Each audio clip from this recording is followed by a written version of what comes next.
முருகப்பெருமானின் அருளை பெறுவதற்கு ஏற்ற தினம் தைப்பூச திருநாளாகும். இந்த நாளில் முருகப்பெருமானுக்கு விரதமிருந்து வழிபட்டால் தீராத வினைகள் துன்பங்கள் நீங்கும் என்பது நம்பிக்கை. காவடி எடுப்பதன் தத்துவத்தை போற்றும் திருநாளாகும். இந்த நாளில் முருகப்பெருமானுக்கு எப்படி விரதம் இருக்க வேண்டும், எப்படி வழிபட வேண்டும் என்பதை தெரிந்து கொள்ளலாம். தைப்பூசம் அன்று முருகப்பெருமானுக்கு குறிப்பிட்ட முறையில் வழிபாடு செய்தால் முருகனின் அருள் மட்டுமின்றி நவ கிரகங்களின் அருளும் கிடைக்கும். இதனால் துன்பங்கள் தடைகள் நீங்குவதுடன் அளவில்லாத நன்மைகளை கொடுக்கும் மிகவும் உயர்ந்த விரதம் தைப்பூச விரதமாகும். தைப்பூசம் அன்று முருகப்பெருமானுக்குரிய மிக முக்கியமான விரத நாளாகும்.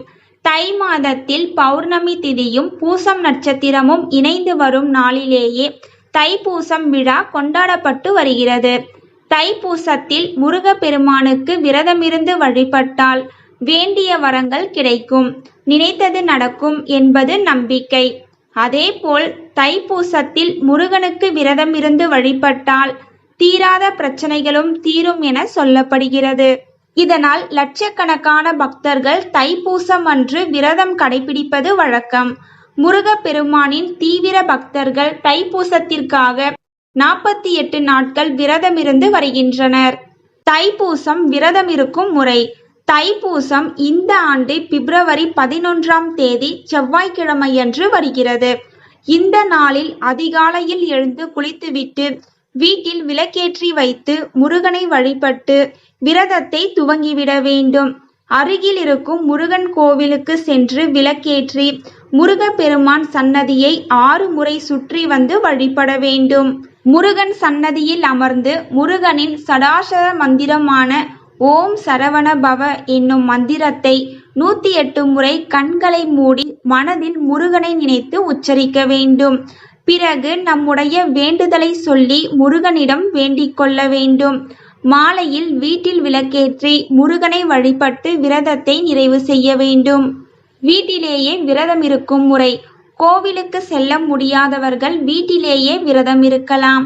பூஜை அறையில் ஷட்கோண கோலமிட்டு 6 அகல் விளக்குகளில் விளக்கேற்றி வைத்து வழிபட வேண்டும். முருகனுக்குரிய மந்திரங்களை பாடல்களை படித்து வழிபட வேண்டும். முடிந்தவர்கள் முழு உபவாசமாகவும் முடியாதவர்கள் எளிமையான உணவுகளை எடுத்துக்கொண்டும் பால் பழம் மட்டும் சாப்பிட்டும் விரதம் இருக்கலாம். மாலையில் முருகனுக்கு நெய்வேத்தியம் படைத்து மனதார வழிபட்ட பிறகு விரதத்தை நிறைவு செய்ய வேண்டும். முருகனுக்குரிய ஓம் சரவண பவ மந்திரத்தை தொடர்ந்து உச்சரித்தபடி இருக்க வேண்டும். ஜோதிட சாஸ்திரப்படி பூசம் நட்சத்திரம் என்பது மங்களகாரகனான குரு பகவான் உச்சம் பெறும் நட்சத்திரமாகும். அதேபோல் பௌர்ணமி சந்திரனுக்குரிய நாளாகும். இந்த ஆண்டு தைப்பூசம் செவ்வாய் பகவானுக்குரிய செவ்வாய்க்கிழமையில் வருவது மிக மிக விசேஷம். ஜாதகத்தில் செவ்வாய் தோஷம் உள்ளவர்கள் தவறாமல் இந்த நாளில் வழிபட வேண்டும். தைப்பூசத்தன்று முருகப்பெருமானின் அருளுடன் குரு, சந்திரன், செவ்வாய் ஆகியோரின் அருளும் கிடைக்க சில குறிப்பிட்ட பொருட்களை முருகப்பெருமானுக்கு நெய்வேத்தியமாக படைத்து வழிபடுவது நீங்கள் கனவிலும் நினைத்து பார்க்க முடியாத அளவிற்கு நன்மைகளை அள்ளித்தரும். தைப்பூசத்தில் முருகனுக்கு படைக்க வேண்டியவை. தைப்பூசம் அன்று பச்சரிசியில் மஞ்சள் கலந்து வைத்து அதன் மீது 6 அகல் விளக்குகள் ஏற்றி வைத்து வழிபட வேண்டும். இந்த 6 விளக்குகளுக்கு முன்பு 6 தாமரை மலர்கள் வைத்து வழிபட வேண்டும்.